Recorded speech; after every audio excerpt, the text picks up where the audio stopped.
ես մեր ամբողջ ժողովրդին եմ ուզում դիմեմ, որ նույնիսկ եթե չեն ցանկանում մեզ ընտրել, մասնակցել մեր հանրահավաքին, քանի որ դա մեր մեծ հաղթանակի սկիզբն է։ Մենք հունիսի 3-ին դնում ենք մեր մեծ հաղթանակի սկիզբը եւ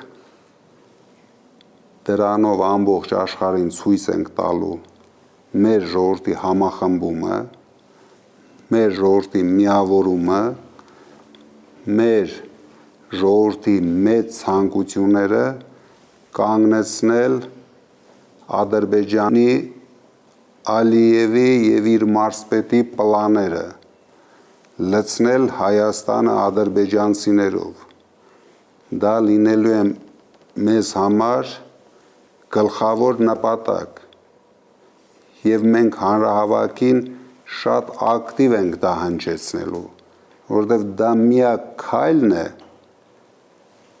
այս հանցավոր պլանները կանգնեցնելու համար եւ մենք օգտագործելու ենք այդ մեծ հարթակը նորից հնչեցնելու, նորից բացատրելու մեր ժողովրդին, որ մեր երկիրը վտանգի տակ է, միասին պարտավոր ենք կանգնեցնենք